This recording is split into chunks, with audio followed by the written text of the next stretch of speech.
Carapicuíba, Cotia, Osasco. Uma satisfação enorme estar aqui mais uma vez, podendo bater um papo com todos.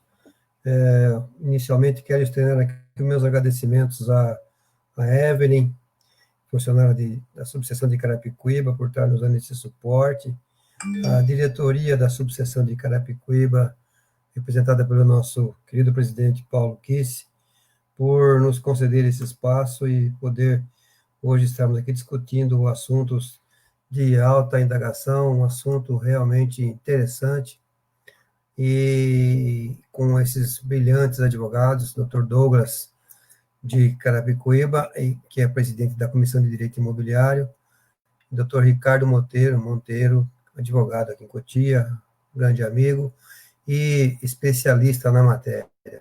Vamos falar hoje aqui sobre economia legal de impostos em transações imobiliárias, IPTU, ITBI, imposto de renda, enfim, todos aqueles impostos que recaem numa transação imobiliária. Eu tenho certeza que sairemos daqui com nossos conhecimentos renovados. Doutor Douglas, o senhor está com a palavra.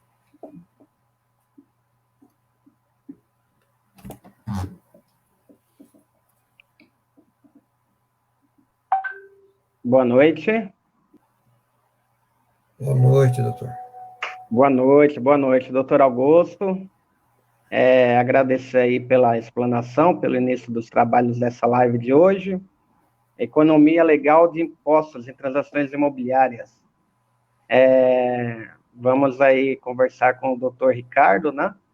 Especialista nessa área, aonde acredito eu que vai tirar muitas dúvidas aí para nossos colegas, advogados aí, quem está aí participando dessa live, né? Agradecer novamente ao Dr. Paulo Kisse, nosso presidente aqui de Carapicuíba, e vamos aí participar e compartilhar alguns conhecimentos sobre o assunto, de extrema importância aí para quem atua nessa área também, né, doutor Augusto? Acredito Exatamente. que, em conjunto com o doutor Ricardo aí, será uma live muito importante aí para o conhecimento de todos. Doutor Ricardo, suas considerações iniciais. Boa noite a todos, colegas da OAB Carapicuíba. Saudar os nossos advogados e advogadas, na pessoa do ilustre conselheiro estadual, doutor Augusto Gonçalves. Muito boa noite, meu querido amigo. O ilustre doutor Douglas dos Santos, representando hoje o ilustre presidente, doutor Paulo Kisse. Boa noite a todos. Vamos fazer um bate-bola leve aos tempos de Romário e Bebeto. E quem sabe o meio-campista, o Marcinho aí, o doutor Augusto. Vamos lá, vamos começar esse bate-papo. Eu sou o Zagalo. Eu sou o Zagalo nessa conversa toda aí. Todos vão ter que te engolir, né, doutor? Com certeza. Muito bem. Fique à vontade, doutor. Vamos começar o nosso bate-papo dessa noite. Acho que a tela está compartilhada, né, Evelyn? Todo mundo pode ver a apresentação. Confirma para a gente aí, salvo engano. A tela está já disponível para todos os colegas. Economia legal de impostos em transações imobiliárias. É uma reprise de um evento que nós já realizamos em outras subseções aqui da Grande São Paulo. Um enorme prazer poder divulgar agora com os colegas aqui de Carapicuíba. Uma temática relativamente comum ao dia a dia dos advogados, que militam tanto em direito civil, direito empresarial, direito imobiliário, direito tributário. São impostos com os quais nós temos aí relativa intimidade, por conta de serem afetos ao dia a dia de todo e qualquer negócio, de todo e qualquer processo judicial. Então, para todos os efeitos, eu imagino que o bate-papo de hoje visa exatamente possibilitar a organização das ideias com vistas a indicar caminhos, rumos, alternativas de negócio para os colegas que se veem aí na necessidade de sempre buscar atualização e campo fértil de trabalho, né? Vou começar pelo primeiro dos impostos que mais recorrentemente são objeto de consulta no nosso dia a dia, falar do IPTU, o Imposto Predial e Territorial Urbano, regulado pela Constituição Federal, no artigo 156, inciso 1º. Esse imposto, naturalmente vinculado à propriedade territorial e predial urbana, possui, por ser sujeito passivo, o proprietário, segundo o Código Civil, artigo 1225, inciso 2, o possuidor também, previsto esta condição pelo Código Tributário Nacional, e o titular do domínio útil nos casos de imóveis cujo foro e laudeme também são objeto de incidência, né? A base de cálculo do imposto é o valor venal fixado pelo fisco, e esse valor venal é um dos pontos mais controvertidos em matéria tributária municipal. Afinal de contas, nós veremos mais a seguir que alguns municípios estabelecem a figura do valor venal utilizada para fins de cálculo de IPTU e o valor venal de referência utilizado para a aplicabilidade do ITBI. E nós vamos entender exatamente qual dinâmica deve ser aplicada a cada um dos casos, né? O Dr. Douglas, a qualquer momento que achar oportuno, pode me salvar de qualquer enrascada em que eu esteja me inserindo, viu, doutor? Vai ser um enorme prazer poder ouvi-lo aqui nesse nosso bate-papo. Então, doutor, já posso fazer alguma pergunta sobre o assunto? Pode, claro que pode. Então, tá ok. Doutor, o senhor atua em Cotia, né? Eu atuo no estado inteiro, mas meu escritório é em Cotia, doutor. Em Cotia, tá. Aqui a gente atua aqui em Carapicuíba, né? Então, ultimamente, em objeto de execução fiscal, a prefeitura tem colocado o compromissário como, né, o executado.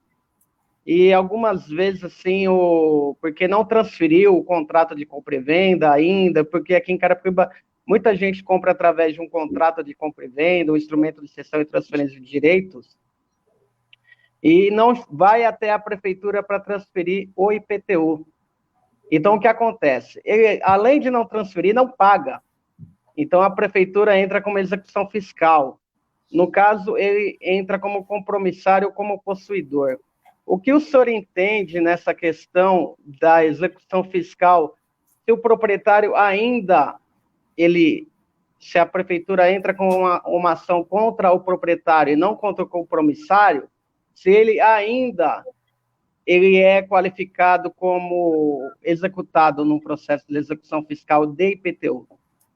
Olha, doutor, isso é um tema muito recorrente, não é só em Carapicuíba, é no Brasil inteiro.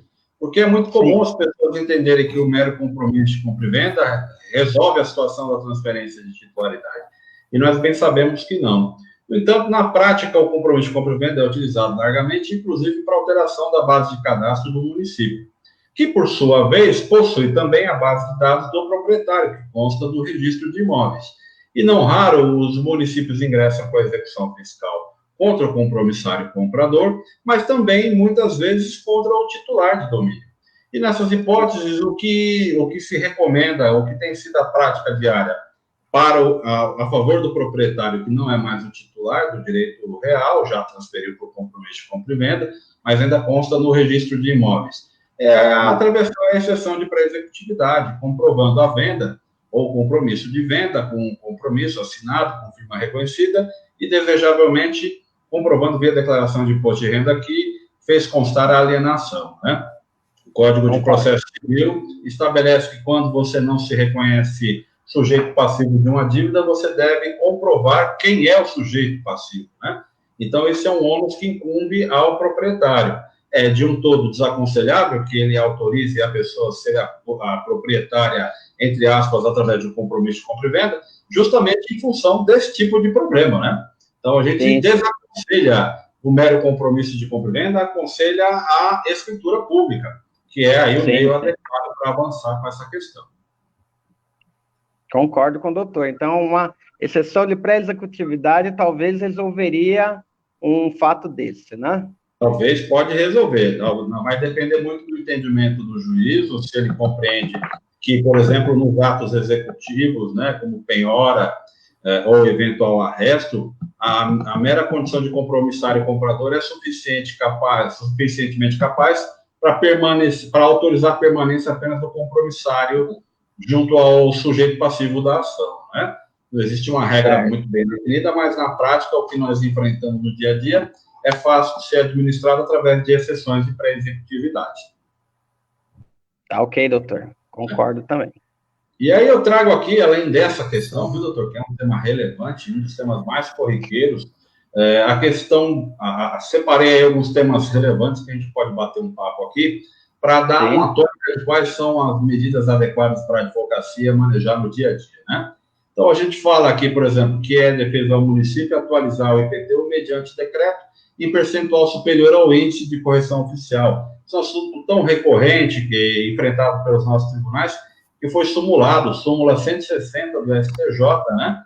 É um tema que é muito recorrente no dia a dia e vale a pena ser estudado, tá? Outra questão muito comum é acerca da constitucionalidade da cobrança do IPTU em alíquotas diferenciadas em razão da destinação do imóvel.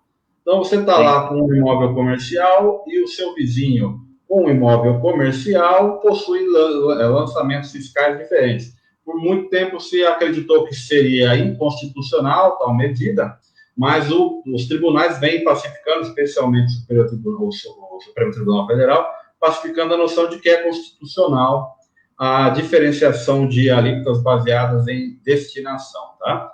Além disso... Doutor Ricardo, nessa questão, então, do IPTU diferenciado, se o meu cliente, ele mora na mesma rua, só que de um lado ele tem uma casa, do outro lado o outro vizinho dele tem um comércio. Então, essa alíquota da prefeitura pode ser diferenciada na incidência da cobrança do valor venal, senhor diz?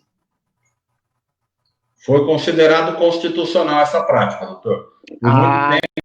Por muito tempo se discutiu e há um entendimento consolidado de que, se previsto no Código Tributário Municipal, essa regra é sim possível de ser aplicada, é sim passível de ser exigida pelo município de maneira distinta, mediante as destinações atribuídas aos imóveis, tá? Sem nenhum tipo de dificuldade. A questão também da base de cálculo do imposto, que, como eu falei logo no início, se trata de um valor adotado com base em um projeto de lei submetido à Câmara dos Vereadores e sancionado via decreto, que é a planta genérica de valores, né? Essa planta genérica de valores gera muita discussão, porque em alguns dados momentos, alguns municípios optam por atualizá-la e muitas falhas legislativas acontecem e não comumente essas falhas acarretam distorções nas análises de preço do imóvel e isso tende a ser discutido nos tribunais. Para o senhor ter ideia, temos um caso aí em Carapicuíba mesmo, numa importante avenida do município, a Avenida São Camilo, em que a planta genérica de valores estabelecia um valor específico, mas esse valor específico foi considerado abusivo em função da realidade do mercado local. Para o doutor ter uma ideia, o Poder Judiciário foi convocado a analisar o caso e promoveu uma redução de aproximadamente 50% no valor do IPTU em função do erro material existente no lançamento da base de cálculo do imóvel. Então, esse é um assunto muito comum nos municípios. Doutor Ricardo, eu acredito que também o contribuinte, ele pode, através de um processo administrativo junto à prefeitura, né, como foi o caso aí da São Camilo, ou pode ser outro caso, que o IPTU veio abusivo, a pessoa entender abusivo, ela entrar com um processo administrativo junto à municipalidade, juntando laudos de imobiliária para tentar diminuir o valor desse imposto cada ano, porque às vezes quando vem mais alto o imposto, o contribuinte acha que aumentou muito, então ele pode rever isso através de um processo administrativo também. Verdade, doutor. É bastante aconselhável que ele faça isso acompanhado de um laudo técnico, mas confesso que não são todos os municípios que possuem um aparato técnico adequado a interpretar adequadamente esse tipo de procedimento. E qual invariavelmente tem sido a resposta dos municípios? de que o valor do lançamento está adequado conforme o valor venal adotado pela planta genérica de valores. E aí o contribuinte não tem alternativa senão se socorrer do Poder Judiciário. Ah, sim, aí no meio judiciário, né? Mas previamente eu acho que tentar o administrativo seria uma boa base para fundamentar um processo, um indeferimento, até porque na Granja Viana também tem sabido que muitos imóveis, né, são feito o cálculo aéreo, né, foto aérea também, hoje em dia, né? Verdade, tem razão, doutor. Eu concordo plenamente, eu particularmente me agrado muito da ideia de explorar a via administrativa, mas a experiência, pelo menos na nossa região, Carapicuíba, Jandira, Cotia, Vargem Grande Paulista, em alguns casos recentes, não foram muito receptivos aos procedimentos administrativos. Daí porque a opção direta pelo procedimento judicial, acompanhado de uma perícia, né, pedido de perícia, para se fixar o valor adequado do lançamento fiscal. Tá ok, doutor. E aí a gente avança aqui na temática, nós vamos aqui identificar logo a seguir outros temas que, por exemplo, são bem recorrentes, como, por exemplo, a inconstitucionalidade da fixação de adicional progressivo do IPTU em função da quantidade de imóveis que um contribuinte possua. Foi prática tida como inconstitucional. Outra questão, a não incidência do IPTU em imóveis urbanos, mas com destinação agropastoril. Então, costumo falar, você está passando aí pela sua cidade e aí você vê uma área bonita, bem valorizada, vacas, cavalos, cabritos, etc. e tal. Às vezes é o sitiante, mas às vezes é um belo de um planejamento tributário do proprietário daquele bom imóvel que pretende fugir do lançamento do IPTU através da atribuição da destinação agropastoril, né? Outro tema que é muito comum, especialmente na nossa região, que é muito privilegiada em termos de verde, incide ou não incide IPTU sobre áreas de preservação permanente. Você tem uma área gigante, 40, 50 mil metros, e em um dos trechos tem um córrego, em um dos trechos tem uma nascente, e aquela área a legislação impede que você utilize. Qual é o tratamento fiscal destinado às áreas de preservação permanente? Cada caso é um caso, alguns municípios possuem legislação, eu desconheço a legislação própria para o caso aqui na Grande São Paulo, mas para o interior eu conheço bastante casos de municípios que possuem aí a legislação aplicável às APPs, né? Mas na Grande São Paulo não temos, e muitas vezes é importante que uma perícia estabeleça, olha, 40% da propriedade, 30% da propriedade são inutilizáveis em função da presença de APPs. Então, ela não pode ser tributada como se fosse uma área potencialmente utilizável, né? Embora a preservação permanente da figura ambiental não seja um ônus, seja uma condição limitante da propriedade prevista em lei. Mas, não, no meu entendimento, não seria justo tributar o valor da propriedade baseado na existência desses fenômenos naturais, né? Outra questão importante que a gente abordou agora há pouco ali foi a presença de erro material na fixação do valor do IPTU, já que existe, eventualmente, por perícia, a possibilidade de você constatar que o imóvel é infinitamente inferior ao valor de mercado utilizado pelo município para fins de lançamento do IPTU. Aqui a gente termina o bate-papo sobre IPTU, não sei se o doutor tem algum outro apontamento para fazer ou se a gente já avança para o ITBI. Sobre o APP, a gente andou analisando aí que quando há exploração de alguma área dessa APP, sim, é cobrado, né, de repente, do que é explorado. E sobre a incidência do IPTU imóvel rural, o caso da isenção também, em muitos municípios assim do interior de São Paulo, como o doutor explanou, como Mogi, São José dos Campos e tal, que extrai vegetação, ou pecuária e tal, também estava analisando que também a isenção é até quando utiliza 80% da área, né?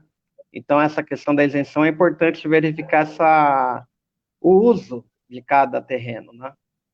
Verdade. O senhor tem ideia dessa questão rotineira, da questão da utilização agropastoril? A questão de 6 anos viabilizamos a possibilidade de que uma propriedade no centro do município de Sorocaba, muito valorizada, que estava sofrendo lançamento fiscal, naturalmente, estava no centro da cidade, mas que era utilizada para o cultivo de gado. Olha só, Sorocaba, né, aqui do lado da gente, uma cidade, né, grande, maior do que muitos municípios nossos aqui em conjunto. No centro da cidade, uma área ainda era utilizada como pasto. E com base na prova que a área era, de fato, utilizada para essa finalidade, nós conseguimos encerrar uma dívida milionária de IPTU acumulada com o passar dos anos, em função da destinação agropastoril da propriedade.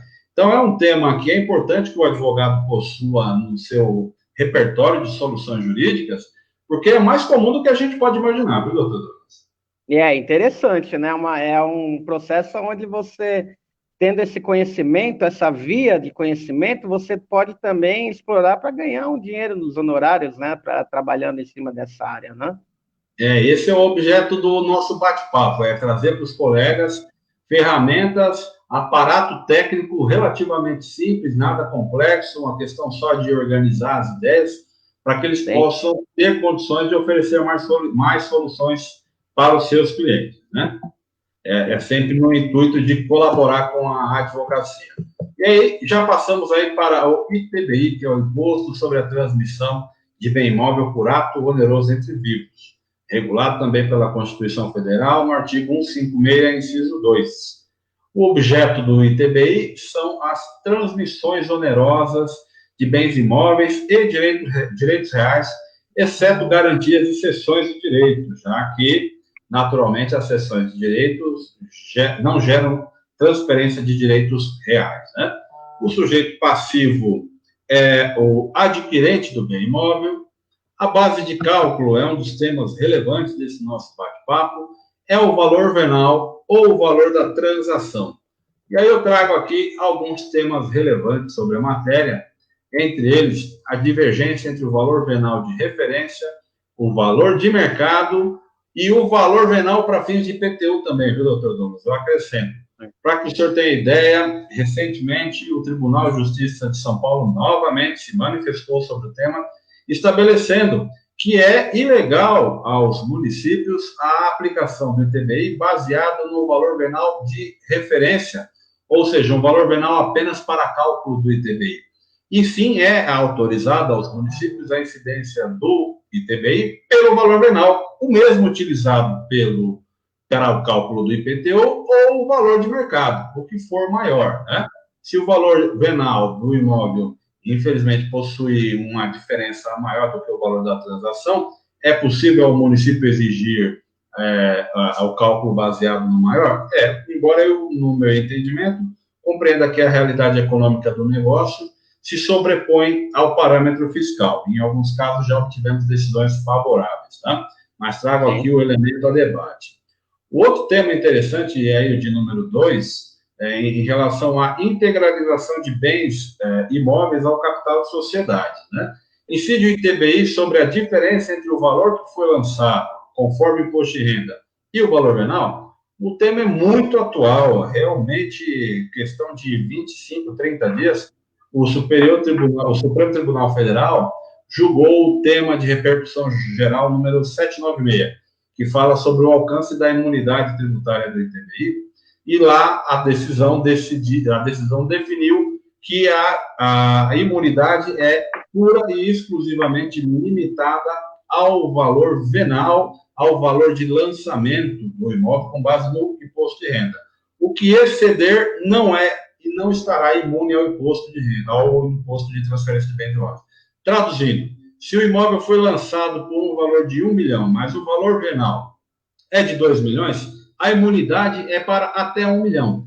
A diferença de 1 milhão para 2 pode ser objeto de cobrança de ITBI. E por que eu falo que pode ser? Porque o tema é muito novo, naturalmente demanda um debate intenso por parte da comunidade jurídica, e para que possa ser cobrado, no meu modo de ver, precisa ser regulamentado pelos municípios, ou seja, as câmaras municipais precisam naturalmente regularizar e regulamentar a cobrança do valor excedente entre o valor lançado no imposto de renda, daquele que integraliza, e o valor venal. Sem essa regra legal, no meu modo de ver, os municípios ainda não podem cobrar essa diferença. Isso é um tema muito comum, especialmente em matéria de planejamento societário e planejamento sucessório, em que geralmente imóveis estão lançados por valores históricos muito baixos e o passar do tempo faz com que o próprio valor venal seja superior a esse lançamento. Então, os municípios passaram a perder receita, já que não puderam mais fazer a cobrança do ITBI em função da imunidade conferida pela Constituição Federal. E aí o tema foi submetido à apreciação por parte do Supremo Tribunal Federal através de um recurso de um município de Santa Catarina, que entendeu que a imunidade somente alcançava o valor lançado no imposto de renda, e não o valor total do imóvel. Isso é um tema muito recente, e eu tenho para mim que pode ser um dos temas de contencioso tributário municipal mais relevantes dos próximos tempos, viu, doutor Douglas? Não, tá ok, doutor Ricardo. Concordo com o doutor aí pela explanação. Habitualmente, quando as partes fazem uma transação, uma intermediação de compra e venda imobiliária de algum imóvel, né? Quando vão até o cartório, o próprio escrevente pergunta, né? Vai ter feito a escritura de compra e venda pelo valor venal ou pelo valor real da compra e venda? Então, muitas vezes isso deve ser combinado para que não caia na malha fiscal, quem está vendendo, quem está comprando na próxima declaração do ano, né, doutor? Porque até mesmo quando o cartório lavra a escritura de compra e venda, esse ato é comunicado à Receita Federal, né? Então, é muito importante a pessoa se atentar a isso. Às vezes, o barato sai caro, né? Porque o valor venal, claro, igual como o doutor falou, se o imóvel vale 1 milhão, por exemplo, e no valor venal está lá como 300 mil, então a pessoa tem que ficar muito, muito esperta nessa questão de como vai fazer essa declaração na escritura também, né? Porque se ela for fazer a escritura pelo valor de compra e venda, o ITBI vai ser em cima do valor da compra e venda que ele está informando na escritura, né? É verdade, doutor. É importante que quem compra e quem venda saibam que a regra determina que o ITBI deve, como regra, incidir sobre o maior valor. E que omitir essa informação não é garantia de sucesso, até porque cabe aos municípios o direito de fiscalizar. Sim. O município tem o direito de fiscalizar e, se eventualmente constatar alguma divergência, pode, através de auto de infração, cobrar a diferença, sem nenhuma dificuldade, viu? E é cada vez mais comum os municípios se aparelharem no sentido de fiscalizarem aí a tentativa de burla ao pagamento do ITBI. Outro tema que é bastante comum, nessa linha exatamente do que o doutor acabou de falar, incide ITBI sobre o compromisso de compra e venda ou a cessão em imóveis adquiridos ainda na planta, né? A incidência antes da efetiva transferência da propriedade é legítima. Isso é um tema muito recentemente avolumado em função do mercado imobiliário efervescente, em que muita gente comprou e vendeu o imóvel, e aqueles que compraram na planta repassaram meses depois com uma diferença, mas que posteriormente foram surpreendidos com a exigência das incorporadoras de que houvesse a incidência do ITBI sobre a cessão de direitos. Ora, mas a gente sabe muito bem que cessão de direito não gera a transferência da propriedade, mas, de outro lado, o Código Tributário Municipal de São Paulo estabelece a incidência. Qual que é a única alternativa para a parte que se vê nesse cenário? Manejar mandato de segurança para poder se safar dessa obrigação. E, muitas vezes, o custo de manejar o mandato de segurança é o custo que representa o lucro da manobra de compra e venda que foi a causadora desse problema. Então, tem sido muito comum as consultas no nosso escritório aqui sobre o dever ou não de pagar o ITBI sobre cessões de direitos em imóveis da planta. E a resposta que a gente dá é, infelizmente, uma só. Se você comprou de uma incorporadora séria e bem organizada, o seu nome já está lançado para pedir conhecimento do Fisco Federal pela DIMOB, que é a Declaração de Operações Imobiliárias. E o cartório de notas, por sua vez, ciente disso, não vai aceitar elaborar a escritura sem a apresentação da guia do ITBI.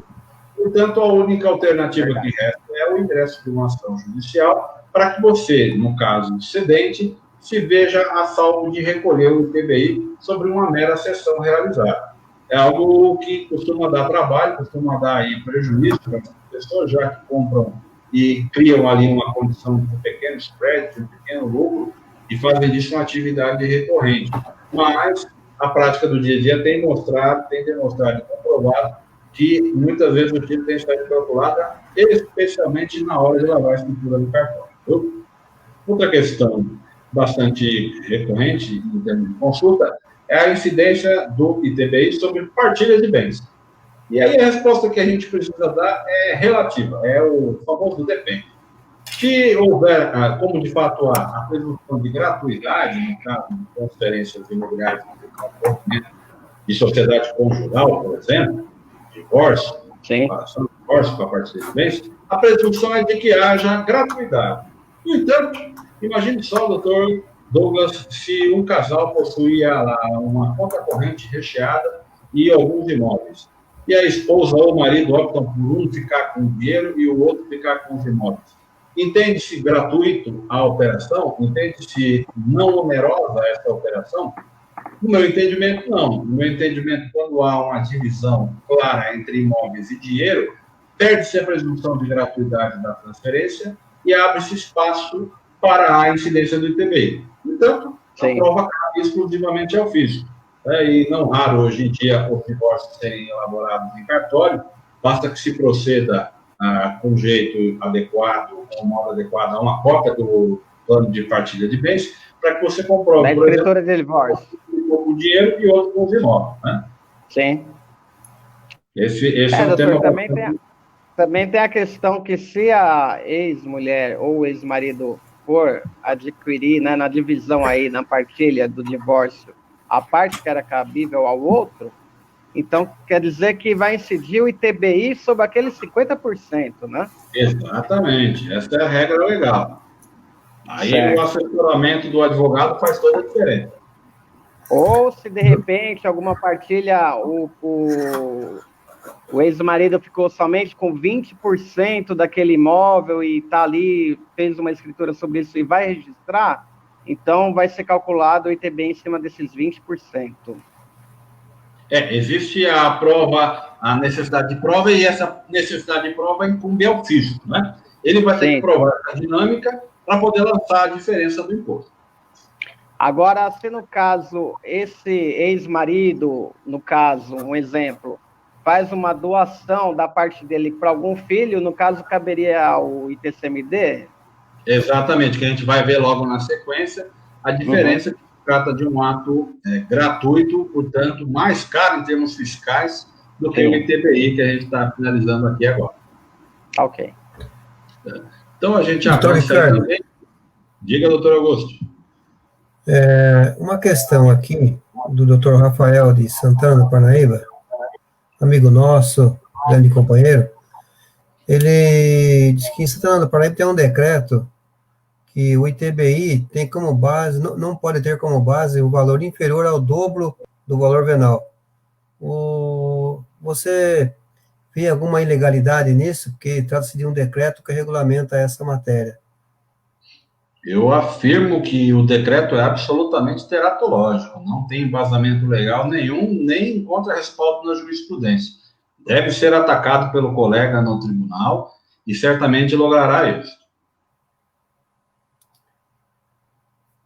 Perfeito, doutor. Também gostaria de mandar aqui um abraço. Tem muitos amigos, muitos colegas aí nos cumprimentando, participando pelo Facebook. A minha internet aqui em casa está um pouco meio instável, mas o Rogério, o diretor da Primeira Voz, está nos assistindo. Manda um abraço para todos nós aqui. Enfim, vários colegas aqui que eu não me lembro agora, mas fica aí, Rogério. E seu nome, abraçando a todos os amigos aí que estão...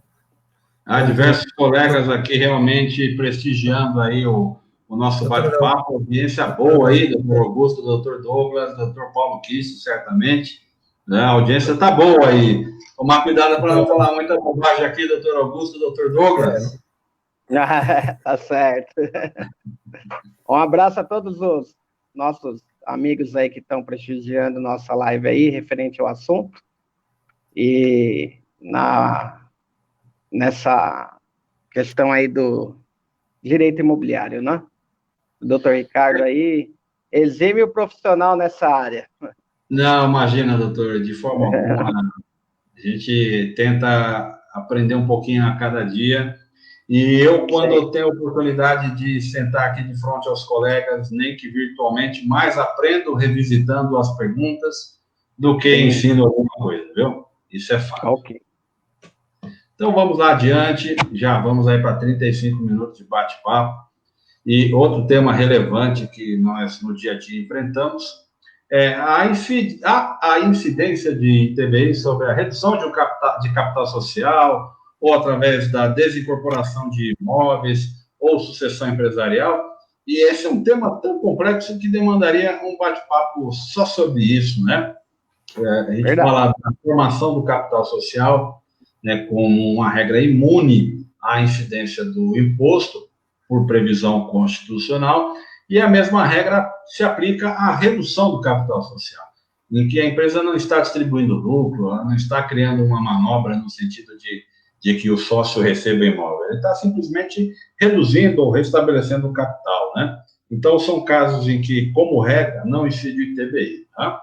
Nas parcerias para permuta de incorporação imobiliária de loteamentos, né? Versus a possibilidade de dupla incidência fiscal, né? O pessoal fala, olha, tem um terreno, recebi uma proposta de uma incorporadora, e essa incorporadora vai construir um prédio e vai me dar algumas unidades como pagamento. Essa é a típica parceria, em que você dá um terreno e recebe imóveis como forma de pagamento. Mas também há aquela regra em que aquele negócio que você contrata uma empresa para construir determinado conjunto de unidades e paga a ela com algumas unidades. Então, nós teríamos aqui o caso de uma empreitada, né? Um contrato de empreitada. Sim. Então, nós temos aqui uma diferença tênue entre o que é uma parceria e, portanto, não incide ITBI, e sobre o que se trata de uma empreitada global, né? A preço de custo, etc. e tal. Então, em alguns casos, é muito importante a formatação do contrato para que não abra-se espaço para, além da eventual incidência do ITBI, o município possa cobrar o imposto sobre serviço pela empreitada. Então, mais importante ainda, nesses negócios mais complexos, que o proprietário se faça assessorado por um advogado que entenda do tema, para que, na redação do contrato, se regule de maneira clara e inequívoca que se trata de uma parceria e não de uma empreitada, porque, do contrário, você abre espaço para dupla incidência, né? E, por fim, aqui a questão das parcerias financeiras na incorporação imobiliária e loteamento. Participação no valor geral de vendas, que é a sigla de VGV. É preço ou mais-valia financeira? Meu Deus do céu, doutor Douglas, o que isso quer dizer? Me diga lá o que isso quer dizer. Eu estou querendo dizer aqui o seguinte: quando você formaliza uma parceria em que o seu imóvel está avaliado em 1 milhão, mas a empresa, a pretexto de lhe seduzir e lhe fazer aceitar a proposta, lhe oferece 1,5 milhão. Você, nesse 1,5 milhão, está naturalmente criando uma condição de mais-valia apta à incidência do imposto de renda, que a gente vai ver ali adiante. É um tema que a gente vai discutir lá no imposto de renda. Mas isso pode gerar uma incidência maior ou menor do ITBI? A questão depende, vai depender de como se formalizou o contrato. Porque, a rigor, quando você estabelece o preço do imóvel quando ele sai, ou seja, o valor do bem imóvel no momento inicial da formação da parceria, você precisa equalizar o valor dos imóveis que são dados em pagamentos para que haja a equivalência patrimonial entre o imóvel que sai e os imóveis que entram, de modo que o ITBI fique limitado àquele custo conhecido e indicado desde o começo, tá bom? São temas mais delicados que demandariam um pouco mais de tempo. A gente traz aqui à tona para que o debate possa contemplar e para que os colegas de casa, assim que eventualmente se debruçarem sobre o tema, tiverem uma dúvida, poderem, né, direcionar o estudo para esse tipo de tema de maneira mais objetiva, né? O tema também bastante recorrente incide ITBI sobre transferência de imóvel rural. Ué, mas se é imóvel rural e o ITBI é de competência municipal, né, eu posso simplesmente falar que o meu imóvel rural, já que está na zona rural do município, não estaria sujeito à incidência de ITBI?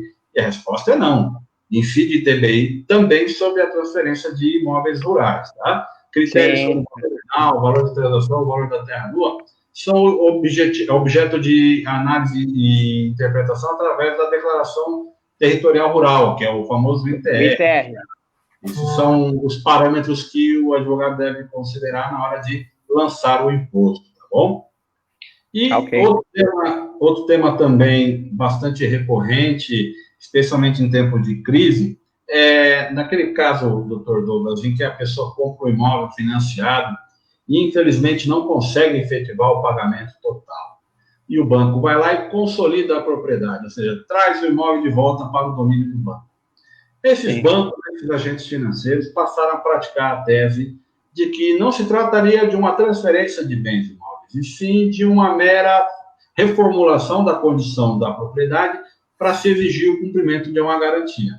E o tema passou a ser enfrentado pelos tribunais, incide ou não incide ITBI, no ato de você trazer o imóvel de volta, imóvel que foi objeto de garantia, e uma garantia cujo pagamento foi inadimplido.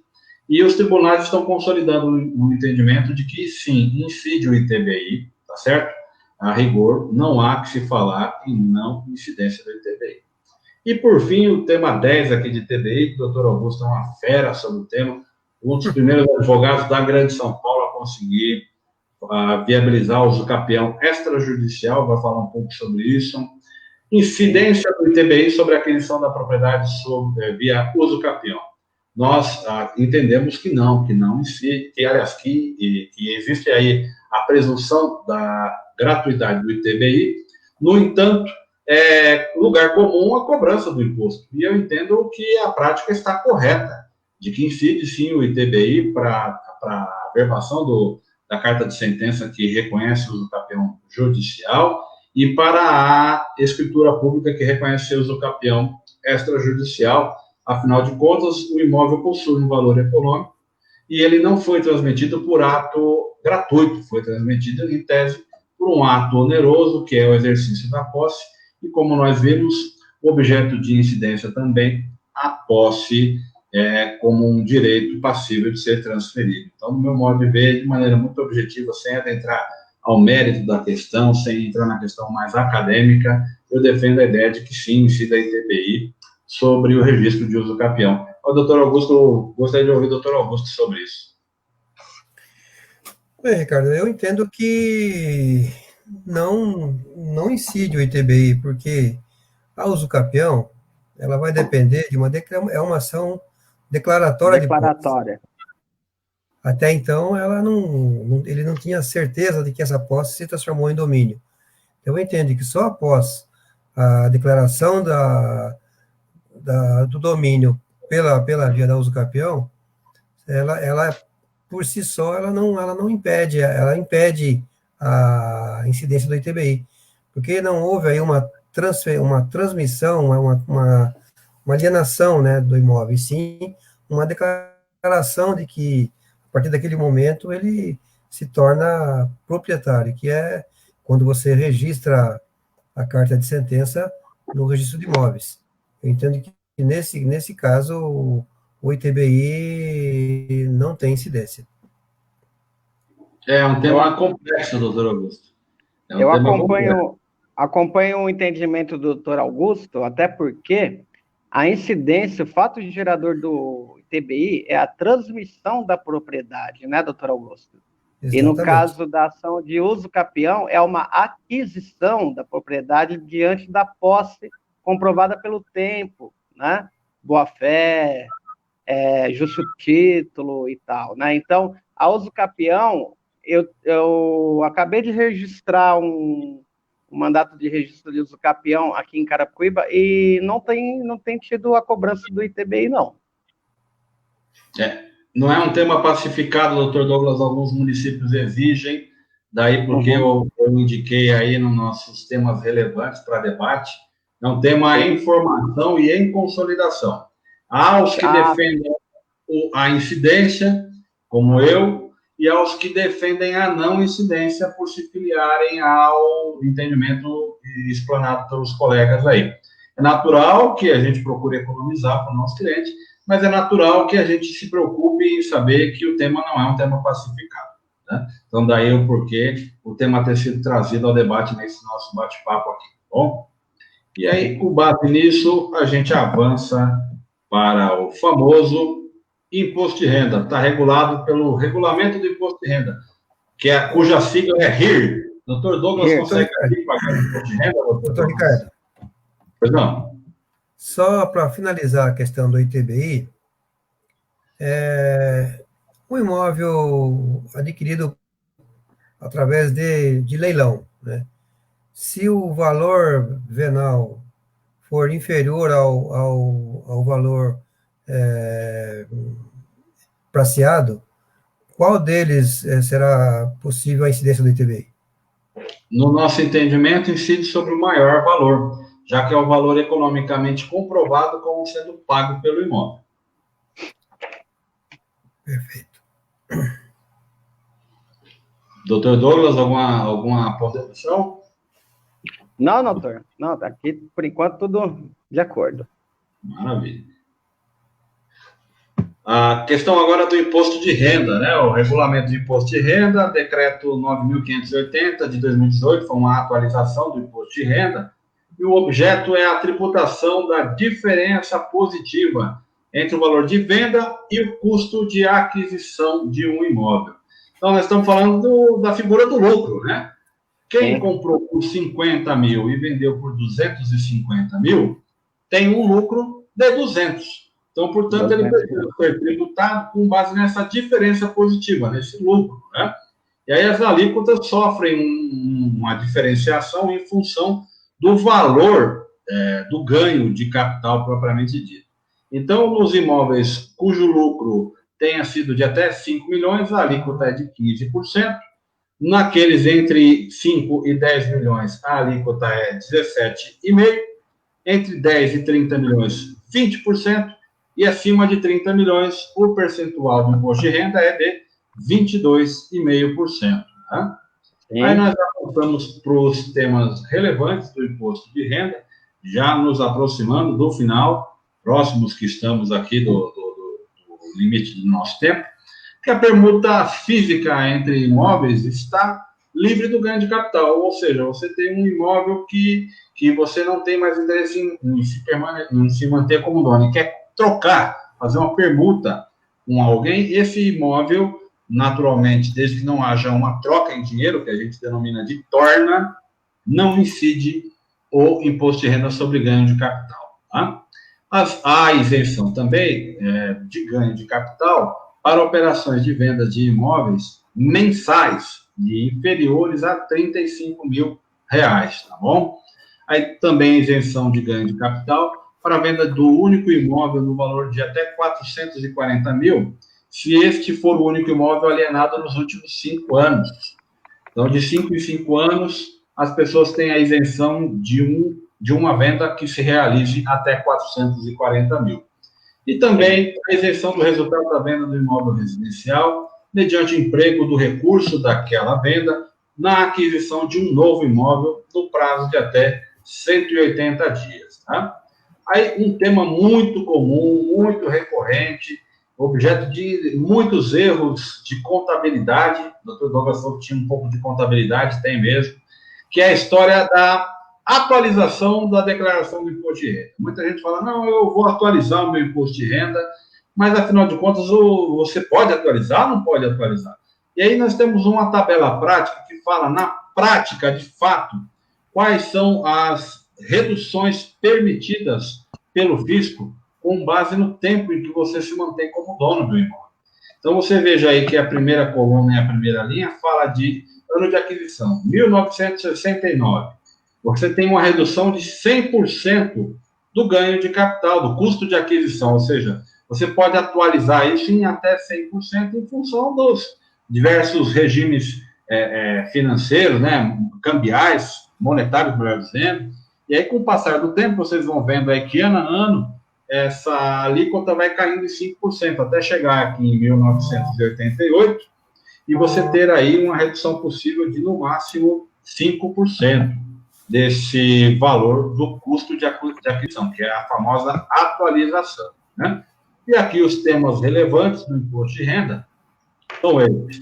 Na alienação de imóvel adquirido por herança, considera-se a data do falecimento como a data da aquisição. E aí, portanto, passa a ser a data da aquisição, a data do falecimento, e o custo de aquisição, o custo lançado no imposto de renda do decujus. Na prática, se você recebe pelo preço estabelecido no imposto de renda do decujus e promove uma atualização, essa atualização gera o ganho de capital passível de pagamento.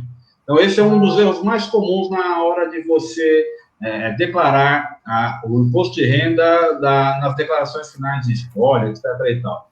E que você traz o imóvel para a sua declaração de imposto de renda e altera o valor. E quando você altera o valor, você está criando o elemento para que seja lançado contra você o ganho de capital, tá? Outro tema relevante, no caso da partida do imóvel, pelo custo lançado na declaração do decujus, que a gente acabou de falar que não há incidência do ganho de capital, né? Agora, as pessoas confundem o fato de você tributar a atualização com não poder atualizar o custo do imóvel. São coisas totalmente diferentes. Quando a herança é transmitida e você vai declará-la no seu imposto de renda, você pode sim atualizar o custo do imóvel. Mas você está ciente de que com esta atualização você abre espaço para a cobrança do ganho de capital. Bastando, portanto, o recolhimento desse imposto para que você esteja regular com a sua declaração. Alguém está fazendo alguma sugestão, algum comentário? Impressão minha. Então, nós temos aqui, portanto, ainda a possibilidade de atualização, como eu falei, desde que haja a incidência do ganho de capital, e a atualização do custo de aquisição é diferente também de incorporar custos de reforma, de melhoramentos, de adaptação do imóvel, a famosa atualização através de custos, ou seja, você fez uma reforma, você num terreno construiu uma casa, ou você construiu mais um andar, você reformou o telhado. Essa atualização de custos de aquisição mediante reformas, melhorias, essa é, sim, absolutamente legítima e não gera ganho de capital, o que é diferente da atualização meramente de valor de mercado. São coisas totalmente diferentes. Então, é possível continuar lançando os custos de aquisição, custo de reforma, melhoria, né, a ampliação do imóvel, sem imposto de renda. Mas não é possível atualizar o custo do imóvel para valor economicamente próximo da realidade, sem se permitir lançar o imposto de renda, ok? O ganho de capital... Ricardo. Pois não, doutor. Nisso que o doutor está falando aí sobre a questão da herança, né? Então, quando a pessoa faz aquele inventário extrajudicial, ela vai e informa para o escrevente do cartório o valor venal, ok? Ela recolhe os 4% do ITCMD, referente àquele valor venal, sim, faz o registro do inventário, aí vamos supor que ela fez o inventário por 500 mil, né? E aí, passados 6 meses, ela consegue vender esse imóvel por 1 milhão. Então, aí vai incidir o lucro capital, então, pelo que o doutor está falando, em cima desses 500 mil que ela ganhou em cima. Seria isso? Exatamente. O ganho de capital vai incidir sobre a diferença, que é a diferença positiva. Esta é a base de cálculo do imposto. É o lucro que se apura através do valor de venda, subtraído a base de cálculo, que é o valor lançado na sua declaração do imposto de renda. Agora, quanto à questão que uma pessoa vendeu o seu imóvel, que já era declarado no seu imposto de renda, e por 500 mil, e comprou um outro imóvel pelo mesmo valor de 500 mil, isso não gera imposto de renda desde que ela declare isso no prazo de 180 dias? Exatamente. Ela pode utilizar o recurso de venda integral, mesmo quando tenha gerado o imposto de renda, em tese, quando tenha gerado lucro, se ela empregar na aquisição de um novo imóvel, e isso dentro do prazo de 180 dias, o governo entende que você não precisa tributar o seu ganho de capital. Então, se passar 181 dias, já vai incidir o imposto de renda? Já vai. Se houver lucro, se houver diferença entre o custo de aquisição e o valor de venda, infelizmente incidirá. Então, a pessoa corre o risco de perder aí para o fisco esse valor, né? É verdade, é melhor comprar um imóvel. É verdade, é melhor correr logo. É muito mais negócio comprar imóvel, né? Agora vocês viram só, já nos encaminhando de fato para o final do nosso bate-papo, aqui uma comparação, né? Muita gente pergunta, poxa, mas por que muita gente constitui uma empresa patrimonial para transferir os imóveis, né? E se esses imóveis naturalmente estão disponíveis à venda, está aqui uma prova do porquê se pratica esse procedimento muito comum, que ainda está sendo possível, em tese, com a suposta reforma tributária que se pretende fazer, existe já um entendimento de que esse planejamento vai embora, ele não pode mais ser feito. Mas hoje, quando a base legal é essa que a gente está utilizando, eu vou fazer uma simulação aqui.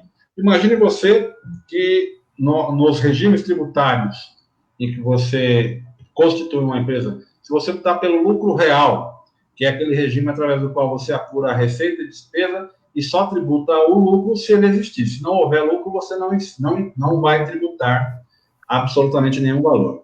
Então, numa sociedade, numa pessoa jurídica em que você tem o regime tributário do lucro real, a base de cálculo do preço de venda é subtraído dos custos de aquisição. Então, você tem aqui 15% de alíquota de imposto de renda, 9% de alíquota de contribuição social sobre o lucro líquido, 1,65% de PIS, 7,6% de COFINS. Você tem aqui a alíquota total somada de 33,25% para empresas cujo o regime fiscal seja do lucro real. Para empresas cujo regime fiscal seja o lucro presumido, a base de cálculo é presumida em 8% da receita para fins de imposto de renda, 12% da receita para efeito de contribuição social sobre o lucro líquido, pouco importando o custo de aquisição. Então, você tem aqui a incidência de 15 mais 9 e a contribuição social de lucro líquido a 0,65, PIS a 3%.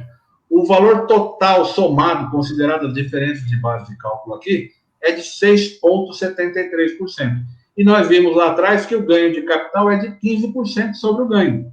Então, é muito importante que o advogado saiba fazer o quê? A conta entre o que se tributa na pessoa física, que é 15% sobre o lucro, ok? Sim. Em relação a uma empresa no lucro presumido, que vai tributar a 6,73% do valor total da venda.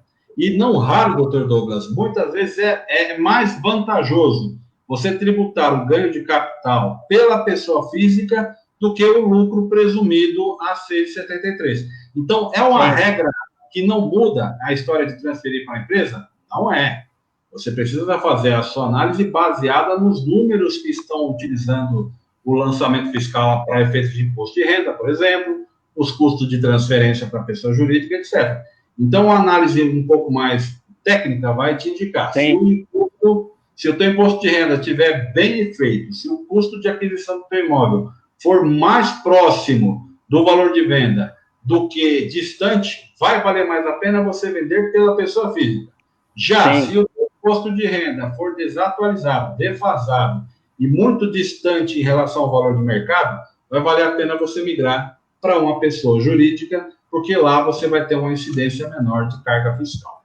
Então, é importante essa questão, porque ela afeta no dia a dia, tá? Eu vou acabando por aqui o nosso bate-papo. Quero agradecer demais ao conselheiro Augusto Gonçalves, quero agradecer demais ao Dr. Paulo Guisse, né, pessoa do Dr. Douglas dos Santos, aos colegas da OAB de Carapicuíba, que sempre estão aí atentos às novidades, uma comarca dinâmica, com muito trabalho, né, doutor? Muito problema pela comarca, né? E, naturalmente, nos colocando à disposição dos colegas através do nosso e-mail, que está aí na tela para todos, caso tenham dúvidas, caso queiram fazer algum bate-papo sobre algum ponto que ficou aqui pouco esclarecido, que tenha, né, uma visão diferenciada, vai ser um enorme prazer receber o e-mail de todos, e aí seguem também minhas redes sociais, no Instagram, @Ricardo Monteiro Lopes, e no Facebook, facebook.com/Ricardo da Costa Monteiro. Muito obrigado e uma boa noite a todos. Boa noite, doutor Ricardo. Nós aqui agradecemos aí essa aula, essa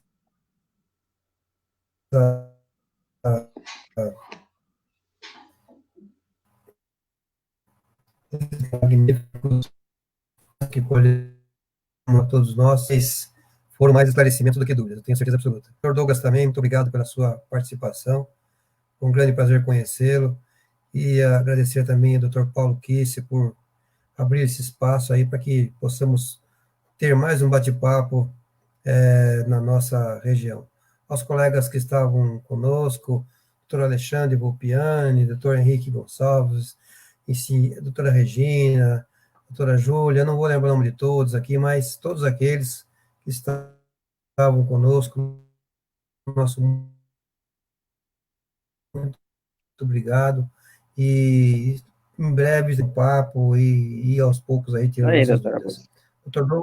Dr. Douglas, as suas considerações finais, por favor. Muito boa noite a todos, obrigado para todos que prestigiaram nossa live. Doutor Ricardo, uma bela exposição técnica, né, aqui para a nossa OAB de Carapicuíba, intermediada aí pelo doutor Augusto, né, o nosso grande amigo, prazer em conhecer os dois. E estamos abertos aí também para outras lives sobre o assunto, doutor Ricardo, doutor Augusto, né, na pessoa do doutor Paulo Kisse aqui, representando a Comissão de Direito Imobiliário. Eu agradeço a vocês aí por essas explanações aí, e o doutor Ricardo também. Um forte abraço a todos aí. Então não podemos deixar de agradecer também a Evelyn, que nos deu esse suporte maravilhoso. É verdade. Não podemos esquecer que sem ela nós não estaríamos aqui hoje, batendo esse papo tão gostoso. E uma boa noite a todos, um bom descanso.